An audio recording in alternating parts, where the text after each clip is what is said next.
حضرات، آج یہ تاریخ ساز کانفرنس اللہ کے فضل و کرم کے ساتھ اپنے اہداف کو سامنے رکھ کر منعقد ہو رہی ہے، اور میں اس کے انعقاد پر اپنی تمام قیادت کو ہدیہ تبریک پیش کرتا ہوں اور سلام عقیدت پیش کرتا ہوں۔ اور اہل حدیثوں، اللہ نے اس وقت میں مبنی بر حقیقت بغیر لگی لگتی اس حقیقت کا اظہار کرنا چاہتا ہوں کہ آج وہ وقت ہے کہ اللہ نے آپ کو ایک ایسی جرأت مند، ایسی دور اندیش، ایسی مدبر، ایسی فعال، ایسی متحرک قیادت عطا فرمائی کہ جس قیادت نے اس کارواں کو اپنی منزل کی جانب، اپنے اہداف کے حصول کی جانب تیزی کے ساتھ رواں دواں کیا۔ اہل حدیث کا بچہ بچہ جانتا ہے کہ گزشتہ سال یہ قیادت جس کے بارے میں بہت کچھ کہنے والے کہتے ہیں اور اپنے بھی بعض ناعاقبت اندیش لوگ عدل و انصاف سے عاری شہرت کے بھوکے یہ کہنا چاہتے ہیں کہ قیادت کیا کر رہی ہے۔ قیادت دفتر سے نکلی گرم ترین راتوں اور دنوں میں سندھ کے ریگساروں کو ایک ایک دروازے پہ جا کر دستک دی ہے، ایک ایک اہل حدیث کو بیدار کیا ہے۔ کارواں فروغ اسلام کے مختلف مرحلے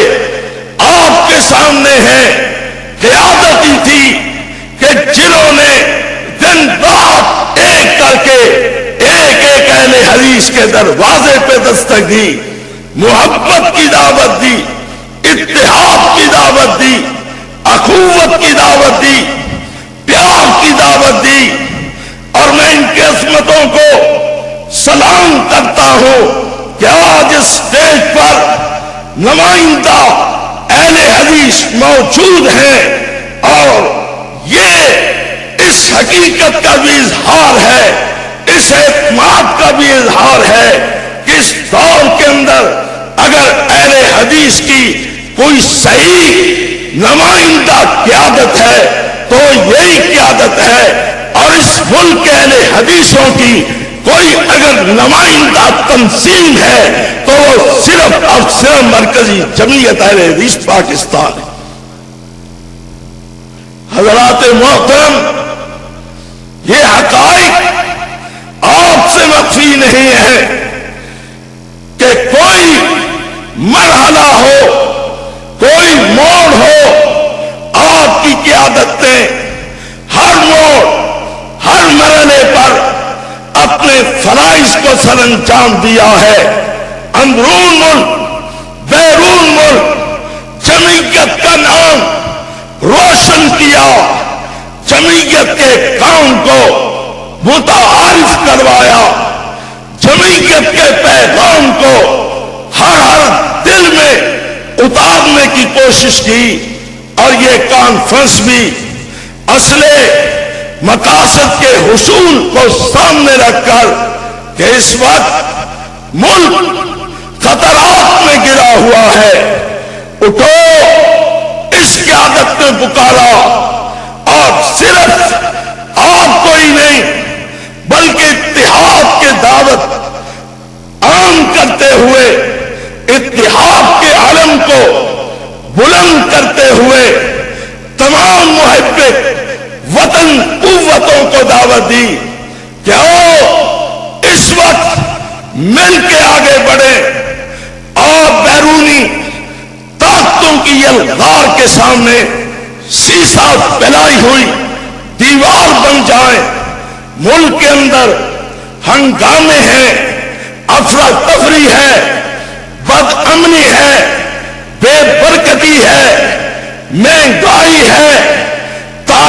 فیکٹریوں کا راج ہے، صنعتیں بند ہو رہی ہیں، معیشت مفلوج ہو رہی ہے۔ اس وقت ضرورت ہے اس بات کی کہ ملک کے مسائل حل کرنے کے لیے بے لوث لوگ آگے بڑھیں، اور ہمیں اللہ کا شکر ادا کرنا چاہیے کہ ہمارے امیر محترم نے اپنی جماعت کے نام کو بلند کیا ہے، ذات کو نہیں، اپنے نام کو نہیں، بلکہ اپنے مسلک کی لاج رکھی ہے اور اپنے اسلاف کی روایات کو ایک بار پھر تازہ کیا ہے، اور جہاد وہ جہاد کیا ہے جس جہاد کے لیے سرور کائنات نے فرمایا تھا افضل الجہاد کلمۃ الحق عند سلطان جائر۔ جب لوگ مفادات کے اسیر بن کر، جب لوگ مصلحتوں کے سامنے گھٹنے ٹیک چکے تھے، یہ مرد حق کھڑا تھا اور ظالم اور جابر حکمران کو اکیلا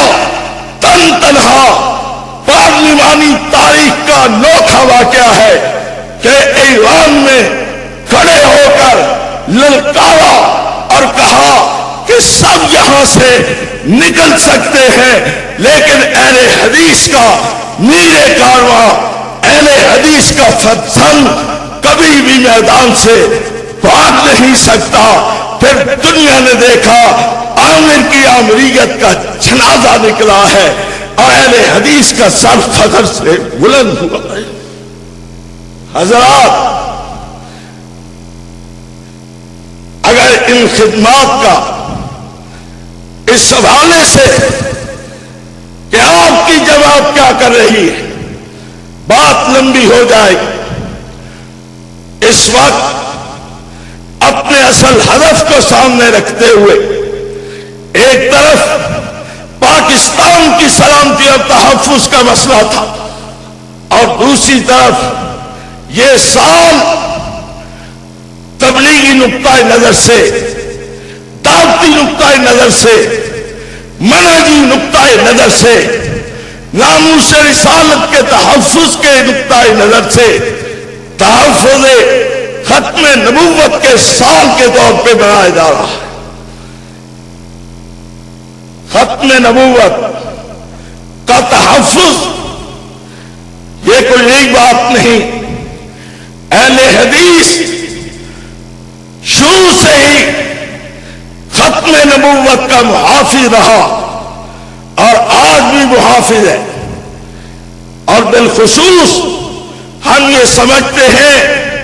کہ اس وقت عالمی حالات کے تناظر میں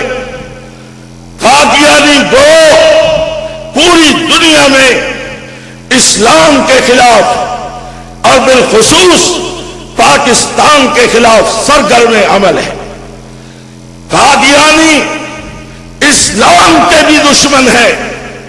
قادیانی ناموس رسالت کے بھی دشمن ہے، اور اہل حدیث قادیانیوں کا تعاقب کرتے رہے، کر رہے